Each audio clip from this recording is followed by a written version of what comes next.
Most people spend their whole lives trying to climb someone else's ladder. They chase titles, promotions, and applause inside systems they don't control. They call it a career, but it's really a cage with polished brass bars. When I was young, I realized something simple but uncomfortable. Working for wages might make you comfortable, but it will never make you free. The world rewards owners, not employees. Ownership is how you turn effort into leverage. It's how you make money while you sleep. Every dollar you invest buys a tiny piece of freedom that compounds quietly in the background while you're busy living. That's why the first $100,000 matters so much. It's not just money, it's proof that you can be an owner. It's a psychological threshold. Once you cross it, you start to see the world differently. You stop thinking like a consumer and start thinking like a capitalist. You realize the goal isn't to earn more so you can spend more, it's to earn more so you can own more. Ownership turns chaos into calm because suddenly the system works for you instead of against you. The sad truth is that most people never learn that lesson. They confuse activity with progress. They jump from job to job, hoping a higher paycheck will fix what's really a discipline problem. It never does. If you spend every dollar you earn, you're just a hamster running faster in the same wheel. To get rich, you have to step off the wheel and build something that works while you rest. Even a small portfolio, properly nurtured, beats a lifetime of frantic busyness. Another mistake people make is worshiping intelligence over character. They think being smart is enough. It isn't. The world is full of brilliant fools who can calculate everything but their own downfall. I'd take a person with average intellect and extreme discipline over a genius who can't control his impulses any day. The game of compounding doesn't reward brilliance. It rewards behavior.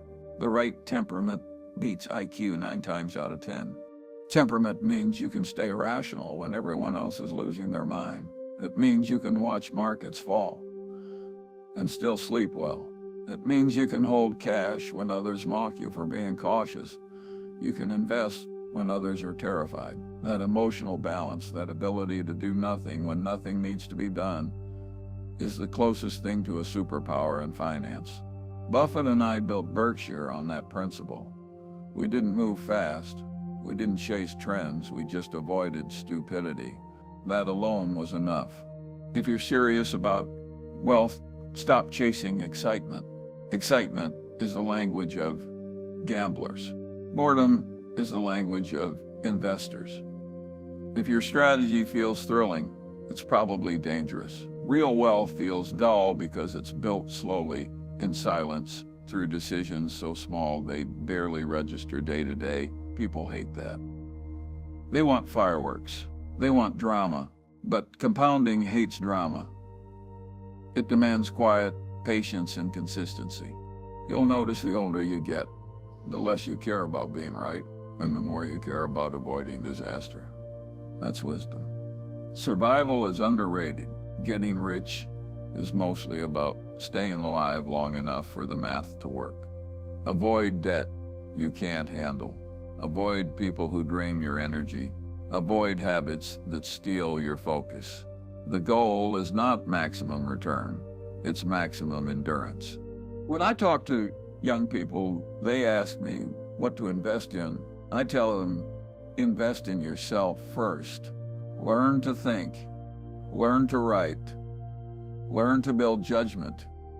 Your brain, if trained properly, becomes a compounding machine far more powerful than any stock portfolio. And when your mind compounds, your money follows. But if your mind is chaotic, no amount of wealth will save you. You'll sabotage it from the inside out. Another point, the best thing a human being can do is help another human being know more. That's not just charity, it's strategy. The more you teach, the more you clarify your own thoughts. The more clarity you gain, the better your decisions become. And good decisions repeated compound into an extraordinary life. Now, if you've reached your first $100,000, congratulations. But don't stop. That milestone is only the beginning. Keep saving, keep learning, keep compounding, And importantly, keep your ego small. The moment you think you're invincible, the market will remind you you're not. Wealth comes slowly, but ruin comes fast. Stay humble, stay rational, and stay patient. One day, if you're lucky, you'll look back and realize that the first $100,000 wasn't just a financial achievement. It was a transformation of identity. It changed how saw risk, how you handled envy, how you thought about time. That's the real payoff. The money is nice, but the discipline that built it is priceless. So, as you move forward, remember this. The world is full of noise. Most of it is worthless. Ignore the chatter. Focus on what you can control. Your savings rate, your patience, your work of competence, and your temperament. Do that for a few decades, and life becomes very simple. You won't need luck, you'll just need time. I'm not saying it's easy, I'm saying it's worth it. The first $100,000 hurts like hell. But once you earn it, the rest feels inevitable. Because the person who can save and invest their way to that first milestone has already built the one thing money can't buy, the ability to wait. And in this world, patience is profit. When I was starting out, there were plenty of people in Los Angeles richer than me, or at least they looked richer. They had nicer houses, flashier parties, shinier cars. But I didn't admit them because I knew most of them weren't really rich. They were leveraged. They looked like kings until the tide went out. And when it did, they were exposed, paupers in expensive suits. That's the hidden tragedy of envy. It not only makes you stupid, it makes you fragile. You start taking risks. You shouldn't. You spend money you don't have. You build a house of cards hoping to impress people who aren't even paying attention. The cure is simple. Stop comparing. Think an owner, not a consumer. Care about your own pile, not your neighbor's, because the world doesn't care how you look. It only cares what you can withstand when the storm comes. If you can kill envy, you'll save more. If you save more, you'll hit that first $100,000 faster. And once you hit it, you'll laugh at everyone else trying to keep up appearances. The next time you feel envy rising in your chest, remember this. It's the only sin that offers zero reward, all pain, no pleasure, free poison, and most people drink it daily. Don't be one of them. You don't reach 99 years old without making some very stupid mistakes. I've made plenty. One of the biggest. I sold too early. It sounds small, harmless even, but it probably cost Mom more money than all my other mistakes combined. Here's the story. Decades ago, I bought into a company at a cheap price. I liked the business. It was sound. The people running it were honest. The economics made sense. Then the stock doubled. I thought I was clever. I sold.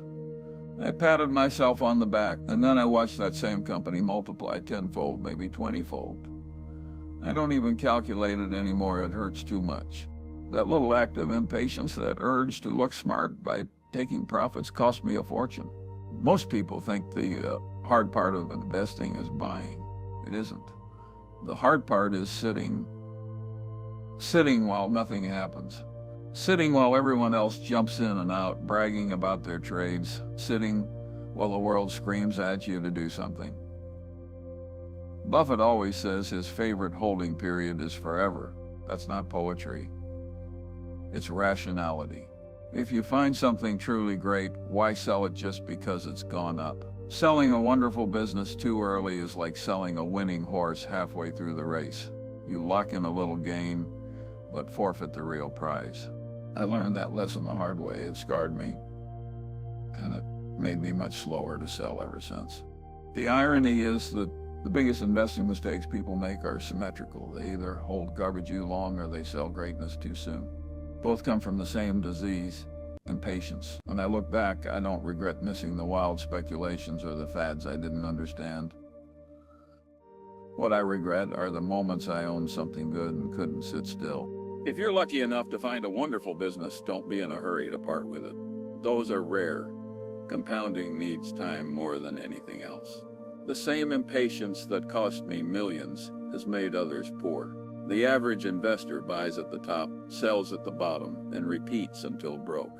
They can't sit still. Their attention span is shorter than a goldfish. If you want to beat 90% of investors, here's the secret. Sit.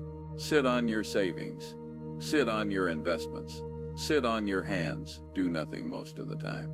The world is full of hyperactive fools trying to outsmart each other. Don't join them. I once said the big money is not in the buying or the selling, but in the waiting. That wasn't cleverness. That was scar tissue talking. So if you want to avoid my mistake, remember this. Activity is the enemy. Stillness is your friend. Don't be too smart for your own good. If you ever feel that itch to sell, just because something's gone up, stop. Ask yourself, has the business changed? Or is it just my brain craving a dopamine hit? Most of the time, it's your brain. Ignore it. You might just save yourself from the most expensive mistake of all, the one that feels clever but robs you blind. My impatience made me rich. Slower than I could have been, but at least I learned. The question is, will you? The world is full of people absolutely certain about things they know nothing about. Ignorance mixed with overconfidence, that's the default human condition.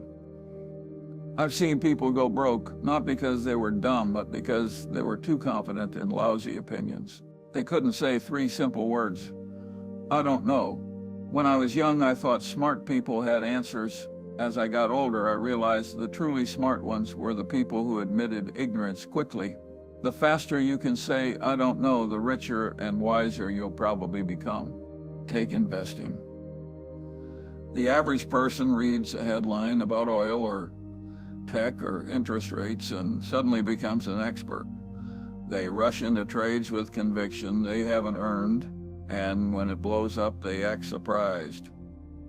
What do they expect? That the world rewards arrogance dressed up as insight. Buffett and I have been successful largely because we stayed in our lane. We ignore 99% of opportunities. People think that's weakness. It's not. It's survival. You don't have to know everything. You just have to know the boundaries of what you know and refuse to step outside them. That kind of humility will keep you out of the graveyard of overconfident fools. There's a saying, an investor only needs to do a few things right, as long as he avoids big mistakes. Most big mistakes come from being too sure of yourself. That's why I spent my life preaching the gospel of doubt. Years ago, a man pitched me a hot deal. Charts, projections, confidence dripping from every word. I told him I didn't understand the economics. He looked at me like I was an idiot. Years later, his business collapsed. He lost everything. My only regret was not telling him bluntly enough that he was full of it. Confidence is cheap. Knowledge is expensive. Most people buy the cheap version and pay the price later. Psychologists call it the Dunning-Kruger effect. I call it being stupid, not knowing it. The loudest people in the room are usually the dumbest. The smartest ones are the ones asking the most questions. So, how do you protect yourself? By building a circle of competence. You don't need to know everything. You just need to know what you actually understand and never pretend otherwise. That's humility, and investing humility pays better than ego ever will. The first $100,000. That number has haunted more young investors than any other. It's the great divide between struggle and momentum. The first $100,000 is the son of a, well, let's just say it's not elegant. It's just the truth. Everyone dreams about millions. They talk about stocks, real estate, crypto, startups. They want the end of the story without enduring the beginning. But until you get that first $100,000, you're not even in the game. You're still pretending. Why is it so hard? Because you start from nothing. And nothing compounds into nothing. It's like trying to push a heavy boulder from a dead stop. Once it's rolling, momentum helps. At the start, every inch feels impossible. I know because I was born in 1924, right into the Great Depression. My family wasn't poor by choice. We were poor because the whole country was broke. My grandfather went bankrupt. My father lost clients. I grew up watching financial weakness turn proud men into desperate ones. And I decided early on I'd rather go through life with money than without it. But there's a catch. To get that first $100,000, you have to behave in ways most people won't. You have to save when it feels pointless. You have to ist when the numbers look trivial. You have to ignore the urge to imitate your neighbor, the one who just bought a shiny new car on credit. When you're young, $1,000 feels like a lot. You save it, it earns $20 in a year, and you think this is useless. That's why most people give up. They'd rather buy a toy today than plant a seed for tomorrow. But the joke is on them. Those tiny, boring decisions repeated for years turn into something formidable. Once you cross $100,000, the compounding engine finally starts working for you instead of against you. 10% on $100,000 is $10,000. Suddenly the returns are visible. Suddenly the effort feels worth it. Most people never get there. Not because they can't, but because they're impatient, stupid, or both. They want shortcuts. They gamble. They speculate. They confuse luck for skill. They think wealth comes from brilliance. It doesn't. It comes from surviving long enough for compounding to do the heavy lifting. Making your first $100,000 is like digging through wet cement with a spoon. Miserable, slow, backbreaking. After that, it's like slicing through butter with a hot. The texture of life changes. The irony is that the habits required to reach $100,000 are the same habits that eventually make you rich. Live below your means, save like a pessimist, invest like an optimist, and ignore the idiots. It's not complicated, but it is hard. Boy once said, nobody can help you if you don't save. And I meant it. If you spend everything you earn, there's no investment genius in the world who can rescue you. Not me. Not God himself. The secret is brutally simple. Be slightly less stupid than the average person. Don't envy. Don't overspend. Don't borrow too much. Don't chase hot tips. Do that long enough and the first $100,000 will come. And once it comes, the next $100,000 will come faster. Then faster still. When I was a young lawyer, I didn't make much. I kept saving. I bought a few stocks. I lived simply. I didn't buy things to impress people. I didn't care about. Per time, my pile grew. That discipline, those dull, repetitive habits carried me for the rest of my life. Here's the truth. $100,000 doesn't make you rich, but it proves you're capable of discipline. And discipline is the rarest commodity in the modern world. If you're under 40 and broke, don't despair. But don't kid yourself either. You have to save until it hurts. You have to sacrifice when it's uncomfortable. You have to look your friends in the eye when they laugh at your cheap habits and know deep down you'll outlast them. Because the compounding machine doesn't reward the clever, it rewards the stubborn. That's the paradox of wealth.